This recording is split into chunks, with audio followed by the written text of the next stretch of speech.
first of all congratulate the Oslo Freedom Forum for this encounter. It is of extraordinary relevance in today's world. My name is Alejandro Toledo. I've been a president of Peru from 2001 to 2006. I'm a Stanford University professor, and I had just lost a presidential election 3 weeks ago.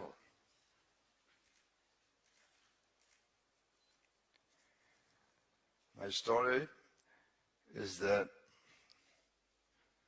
as the chronology of this program has evolved this morning,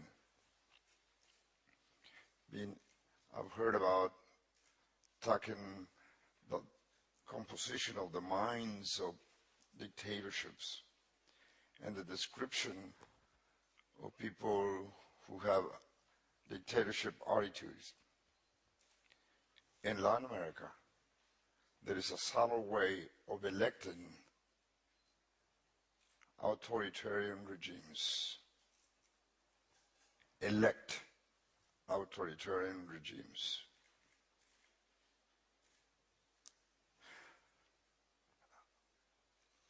Those authoritarian candidates who go through the democratic motions of being elected, once they're elected, manipulate the fragile democratic institutions to become authoritarian with a facade of democracy. They change the constitution, they control the media, the electoral board,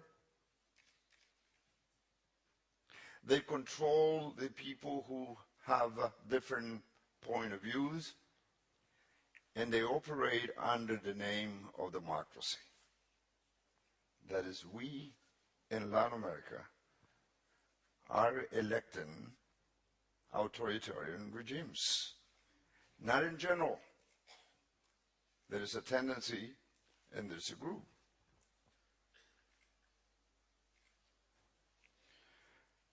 I have been the leader of a coalition that led to the bringing down of a corrupt dictatorship of Alberto Fujimori during the 90s. I have on my record 118 death threats to my life, but we were successful by doing collectively, particularly with the students and people who had no money but just the power of the dignity to be free. The country was captured by a government that had this dictator attitudes, and it had one intelligence service with a Machiavellic mind that contaminated all the institutions, and everyone were bought with money. The owners of the TV channels were bought and were taped to have as an evidence. It was a long fight. We were able, at the end, in 2000, to bring down Alberto Fujimori, who ended up to be not a Peruvian, but a Japanese. He hid the country. He lived and went to Japan, and we discovered he was Japanese, and he resigned to the president via fax.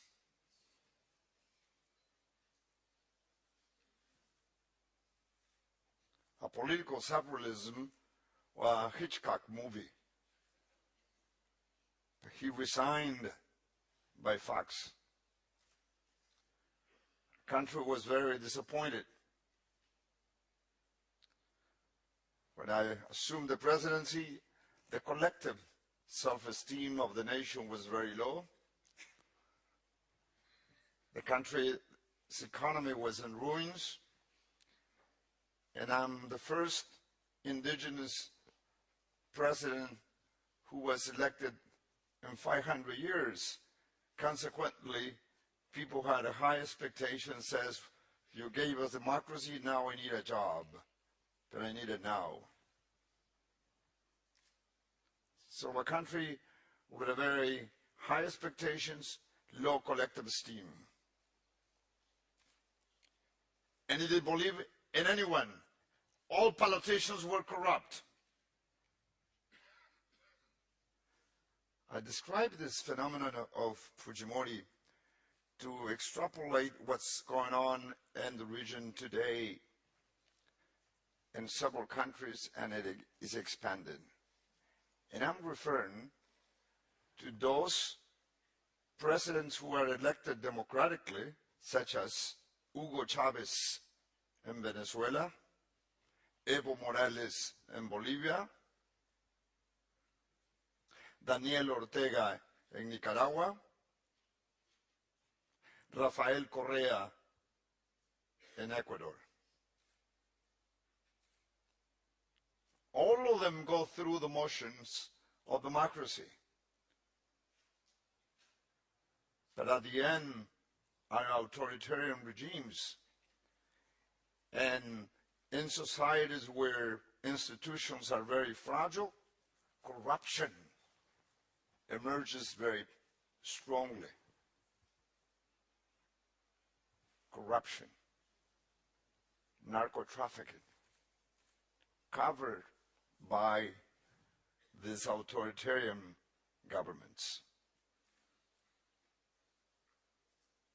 Unfortunately, in less than 2 weeks, Peru will go through a second round election, and paradoxically enough, one of the main candidates with a higher possibility of getting elected is the daughter of a dictator who killed many people, university students, because they were protesting with me in the streets. He has been sentenced to 25 years in prison for human rights violation. Now the daughter of that dictatorship is about to be elected president in Peru in about 3 weeks.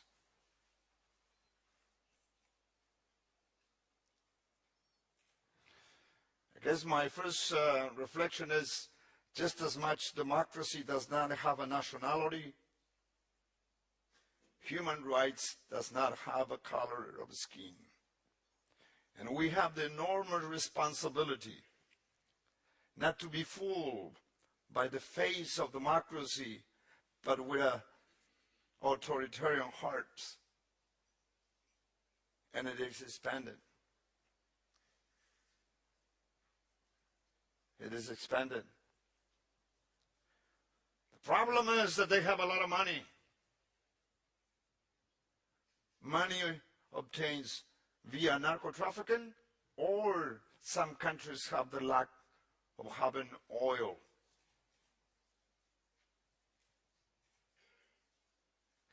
And while we still have 35% of the population who is living below the poverty line with $2 a day, in 2009, Latin America as a region has spent $48 billion buying weapons,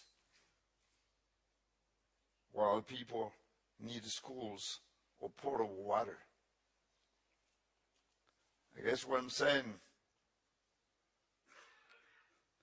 our fight for democracy, for freedom and human rights is not just to prevent the noise of a bullet that takes the life of a human being.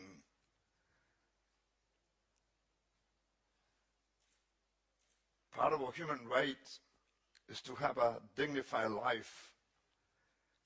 The children could have access to potable water, to health care and education of quality, but with freedom, with democracy. I might have lost an election, but I haven't lost my democratic values to fight against those who are trying to use democracy to implement authoritarian norms, trying to fool our continent, 500 million people.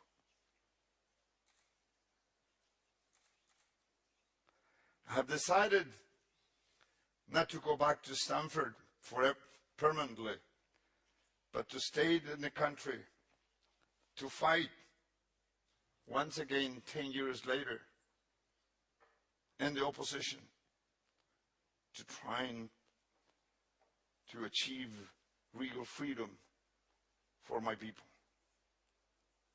I escaped from extreme poverty. I'm free because I can choose. But there are millions of my people who are not free. They don't have the option to choose. Freedom, democracy are values that we need to inculcate in societies with strong democratic institutions that are accountable for the decisions they make. Because I believe so deeply on these values, I'm here to pay tribute to the also Freedom Forum. Thank you very much.